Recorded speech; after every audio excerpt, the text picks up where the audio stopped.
નમસ્કાર વિદ્યાર્થી મિત્રો, આજે આપણે આપણા બીજા ચેપ્ટરના એક નવા ટોપિકની વાત કરવાના છીએ, જેનું નામ છે વિદ્યુત સ્થિતિ ઊર્જા. આપણે આના આગળના લેક્ચરની અંદર સંરક્ષી બળોની વાત કરી ચૂક્યા છીએ. સંરક્ષી બળો જે ગુરુત્વીય બળ હતા, સ્પ્રિંગ બળો અથવા તો પછી જે કુલંબીય બળો છે, એ બધા સંરક્ષી બળો છે. એ વસ્તુ મેં તમને લેક્ચર 1ની અંદર સમજાવેલી છે. હવે આજે આપણે વિદ્યુત સ્થિતિ ઊર્જા વિશે જાણવાના છીએ. તો વિદ્યુત સ્થિતિ ઊર્જા જે છે એક મહત્વનો કોન્સેપ્ટ છે. એને કઈ રીતે સમજી શકાય એ જરા સમજજો. વિદ્યુત સ્થિતિ ઊર્જા, ઓકે. તો આના માટે આપણે આઈડિયા શું વિચારીશું? તો આનો આઈડિયા બહુ સિમ્પલ છે કે આપણે એક ધન વીજભાર વિચારવાનું છે. સપોઝ અહીંયા આગળ હું તમને એમ કહી દઉં કે અહીંયા કોઈ એક વિદ્યુત ભાર છે +Q. આપણને ખ્યાલ છે કે +Q વિદ્યુત ભાર હોય તો એની આસપાસ શું હશે? વિદ્યુત ક્ષેત્ર હશે. હવે એની અંદર એ વિદ્યુત ક્ષેત્રની અંદર સપોઝ અહીંયા આગળ કોઈ એક Q0 વિદ્યુત ભાર છે, જે ખૂબ જ સૂક્ષ્મ છે, પરીક્ષણ વિદ્યુત ભાર જેને આપણે કહી શકીએ. એ Q0 વિદ્યુત ભારને આપણે R થી P બિંદુ સુધી લાવવાનું છે. R થી કયા બિંદુ સુધી લાવવાનું છે? P બિંદુ સુધી લાવવાનું છે. તો એના માટે શું કરવું પડશે? તો એના માટે તમે સમજી શકો છો કે આપણે આ Q0 વિદ્યુત ભારને R થી P બિંદુ સુધી લાવવો હોય તો એના માટે કંઈક ના કંઈક કાર્ય કરવું પડશે. કેમ કાર્ય કરવું પડશે? જરા વસ્તુ સમજજો કે એમનામાં Q0 વિદ્યુત ભાર R થી P બિંદુ સુધી આવશે નહીં. બરોબર છે? કેમ એવું? તો એનું કારણ એક જ છે કે અહીંયા આગળ આ ધન વીજભાર છે, આ પણ ધન વીજભાર છે. તો બંને વચ્ચે કયું બળ લાગશે? અપાકર્ષી બળ. અપાકર્ષી બળના લીધે આ કઈ દિશામાં ધકેલાય છે? આ દિશામાં. એટલે અપાકર્ષી વિદ્યુતીય બળ એ આ દિશામાં છે, જેના લીધે દૂર જવાનો પ્રયત્ન કરશે. પરંતુ આપણે Q0 વિદ્યુત ભારને R થી ક્યાં લાવવો છે? P બિંદુ સુધી લાવવો છે. તો એના માટે કંઈક ના કંઈક શું લગાડવું પડશે? બાહ્ય બળ લગાડવું પડશે. બાહ્ય બળ લગાડીશું તો એ R થી કયા બિંદુ સુધી આવશે? P બિંદુ સુધી આવશે. એટલે કે બળ લગાડ્યું છે અને બળની દિશામાં શું થયું છે? સ્થાનાંતર. તો કંઈક ના કંઈક શું થયું કહેવાય? કાર્ય. અને એ કાર્ય એની સ્થિતિ ઊર્જા રૂપે સંગ્રહિત થવાનું છે. બરોબર છે? તો અહીંયા આગળ સૌ પહેલા એવું વિચારો કે આપણે Q0 ને R થી P બિંદુ સુધી લાવવો હોય તો ઓછામાં ઓછું કેટલું બળ થાય કે જેથી Q0 R થી P બિંદુ સુધી ખસવાનો પ્રયત્ન કરશે? તો એના માટે હું અહીંયા આગળ એવું લખી શકું કે F external બરાબર -Fe થાય. જરા સ્ટેટમેન્ટને સમજજો કે F external બરાબર શું થાય? -Fe થાય. એટલે શું થઈ જાય? પરિણામી બળ કેટલું થઈ જાય? 0. બરોબર છે? પરિણામી બળ કેટલું થઈ જાય? 0 થઈ જાય. કારણ કે આ બંને બળો કેવા મૂલ્યના થાય? સમાન મૂલ્યના. અને પરસ્પર કેવા થઈ જાય? વિરુદ્ધ દિશામાં. સમાન મૂલ્યના અને પરસ્પર કેવા થઈ જાય? વિરુદ્ધ દિશામાં. Fe F external થાય. એટલે કે F external બરાબર શું થાય? -Fe. તો પરિણામી બળ 0 થાય. પરિણામી બળ કેટલું થાય? 0 થાય. ત્યારે Q0 વિદ્યુત ભાર અચળ ઝડપે ગતિ કરીને R થી P બિંદુ સુધી આવે છે. પરિણામી બળ 0 થાય એટલે આ ગતિ કરવાનું શું કરશે? સ્ટાર્ટ કરશે. અને કેવી ઝડપે ગતિ કરવાનું સ્ટાર્ટ કરે છે? તો અચળ ઝડપે ગતિ કરીને કયો આવે છે? R થી P બિંદુ સુધી. એટલે કે પ્રવેગિત ગતિ કરતો નથી. Q0 વિદ્યુત ભાર અચળ ઝડપે ગતિ કરી અને કયો આવે છે? R થી P. પરંતુ ક્યારે? F external બરાબર શું થાય? -Fe. બંને સમાન મૂલ્યના અને પરસ્પર કેવા હોય? વિરુદ્ધ દિશામાં થાય બંને બળોના મૂલ્યો. એટલે એ ગતિ કરવાનું સ્ટાર્ટ કરશે. બરોબર છે? અહીંયા આગળ એક બીજી વસ્તુ આપણે જો સમજવી હોય તો એમ કહી શકીએ કે અહીં વિદ્યુતીય બળની વિરુદ્ધ દિશામાં થયેલ કાર્ય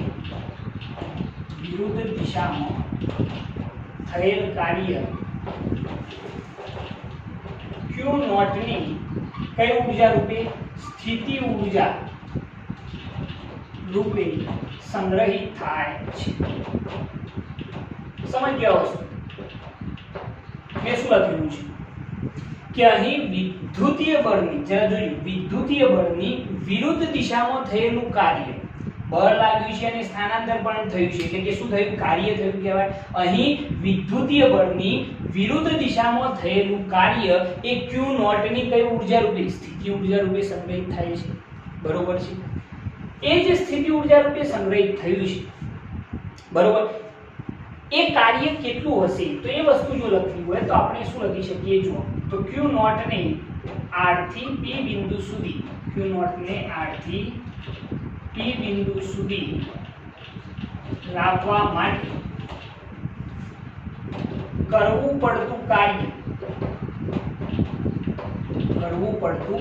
જો આપણે કેવું હોય કેટલું થાય, આપણે Q નોટ ને R થી ક્યાં લાવી રહ્યા છીએ, P બિંદુ સુધી, તો એના માટે કરવું પડતું કાર્ય WRP સંકલનમાં R થી ક્યાં સુધી લાવીએ છીએ, P બિંદુ સુધી, બરોબર છે। કાર્ય માટે શું થાય, બળ ગુણ્યા સ્થાનાંતર, બાહ્ય બળ કેટલું લાગ્યું છે, F એક્સટર્નલ સદિશ ઇન્ટુ શું આવશે, સ્થાનાંતર, સૂક્ષ્મ સ્થાનાંતર વિચારીશું, કારણ કે સંકલન તો આપણે કેટલાથી R થી P બિંદુ સુધીનું લીધે જ છે, એટલા માટે R થી P બિંદુ સુધી લાવવા માટે કરવું પડતું કાર્ય WRP બરાબર સંકલનમાં R થી P સુધીનું સંકલન ઇન્ટુ બાહ્ય બળ ગુણ્યા સૂક્ષ્મ સ્થાનાંતર, એટલે કે બળ ગુણ્યા સ્થાનાંતર, બરોબર છે। આ જે કાર્ય છે એ કાર્ય કોના વડે, તો બાહ્ય બળ વડે થયેલ કાર્ય, બાહ્ય બળ વડે થયેલ શું છે આ કાર્ય છે, R થી P સુધી લાવવા માટે P બિંદુ સુધી, બરોબર છે। અને જો આપણે F એક્સટર્નલ બરાબર -Fe નું સૂત્ર લખવું હોય તો શું થાય, કારણ કે બાહ્ય બળ વડે થયેલ કાર્ય આ દિશામાં, તો વિદ્યુતીય બળ વડે થયેલ કાર્ય લખવું હોય તો શું થાય, એ કેવું થઈ જાય, પહેલું તો માઈનસ, કારણ કે એનાથી કઈ દિશામાં, વિરુદ્ધ દિશામાં હશે, ખ્યાલ આવે છે, બાહ્ય બળ વડે થયેલ કાર્ય આ દિશામાં, તો વિદ્યુતીય બળ વડે થયેલ કાર્ય એનાથી કઈ દિશામાં, વિરુદ્ધ દિશામાં, R થી P સુધીનું સંકલન FE સદિશ ઇન્ટુ શું આવશે, dr સદિશ। આ જે કાર્ય છે કોના માટે આવશે, તો વિદ્યુતીય બળ વડે અથવા વિદ્યુત બળ વડે થયેલ શું છે કાર્ય, બરોબર છે, ઓકે। આ જે બાહ્ય બળ વડે થયેલ કાર્ય છે, R થી P બિંદુ સુધી લાવવા માટે બાહ્ય બળ વડે થયેલ જે કાર્ય છે એ કાર્ય, આ કાર્ય Q નોટ ની કઈ ઊર્જા રૂપે, તો સ્થિતિ ઊર્જા રૂપે, Q નોટ ની સ્થિતિ ઊર્જા રૂપે સંગ્રહિત થાય છે। આ બાહ્ય બળ વડે થયેલ જે કાર્ય છે એ Q નોટ ની કઈ ઊર્જા રૂપે, સ્થિતિ ઊર્જા રૂપે સંગ્રહિત થાય। જો સ્થિતિ ઊર્જા રૂપે સંગ્રહિત થાય તો એના માટેનું સૂત્ર શું મળશે, URP સંકલનમાં R થી P સુધીનું સંકલન ઇન્ટુ શું આવશે, F એક્સટર્નલ સદિશ ઇન્ટુ શું આવે, dr સદિશ। તો આની કઈ ઊર્જા રૂપે સંગ્રહિત થઈ, સ્થિતિ ઊર્જા। ઓલ ઓવર કોન્સેપ્ટ એકદમ સિમ્પલ છે, બરોબર છે। અહીંયા આગળ એક જ વસ્તુ સમજવાની છે કે આ Q નોટ ગતિ કરવાનું ક્યારે સ્ટાર્ટ કરે, કે જ્યારે આ બંને મૂલ્યો જે છે એ કેવા હોય, સમાન મૂલ્યના અને પરસ્પર કેવા હોય, વિરુદ્ધ દિશામાં, તો Q નોટ ગતિ કરવાનું સ્ટાર્ટ કરશે અને R થી કયો જશે, P બિંદુ તરફ જશે, બરોબર છે। અહીંયા વિદ્યુતીય બળની વિરુદ્ધ દિશામાં થયેલું કાર્ય, વિરુદ્ધ દિશામાં થયેલું કાર્ય એ Q નોટ ની કઈ ઊર્જા રૂપે, તો સ્થિતિ ઊર્જા રૂપે સંગ્રહિત થાય, બરોબર છે। અહીં આની અંદર Q નોટ ને R થી P બિંદુ સુધી લઈ જવા માટે કરવું પડતું કાર્ય કેટલું હશે, જે સ્થિતિ ઊર્જા રૂપે સંગ્રહિત થવાનું છે, તો એ કાર્ય WRP બરાબર સંકલનમાં R થી P સુધીનું સંકલન ઇન્ટુ બાહ્ય બળ F એક્સટર્નલ ઇન્ટુ સ્થાનાંતર કેટલું લખ્યું, dr સદિશ। પરંતુ જો એની વિરુદ્ધ દિશામાં વિદ્યુતીય બળ વડે થયેલ કાર્ય લખવું હોય તો એ શું આવશે, માઈનસ, આના ઉપરથી માઈનસ સંકલનમાં R થી P સુધીનું સંકલન ઇન્ટુ વિદ્યુતીય બળ ઇન્ટુ શું આવે છે, dr સદિશ। આ બાહ્ય બળ વડે થયેલ કાર્ય છે, આ વિદ્યુતીય બળ વડે થયેલ કાર્ય છે। આ કાર્ય Q નોટ ની કઈ ઊર્જા રૂપે, સ્થિતિ ઊર્જા રૂપે સંગ્રહિત થાય છે, અને એ સ્થિતિ ઊર્જા URP બરાબર સંકલનમાં R થી P સુધીનું સંકલન ઇન્ટુ F એક્સટર્નલ સદિશ ઇન્ટુ શું આવે, dr સદિશ, બરોબર છે।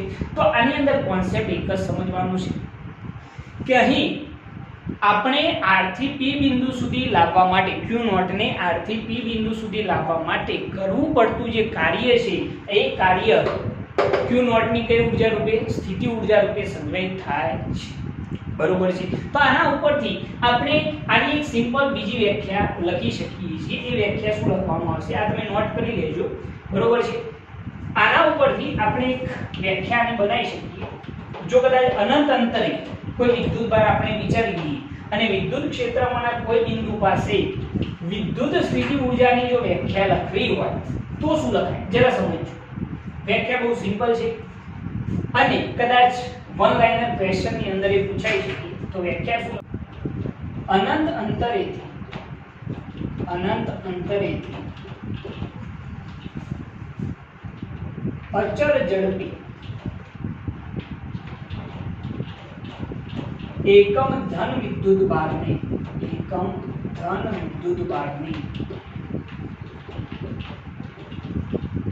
વિદ્યુત ક્ષેત્રમાંના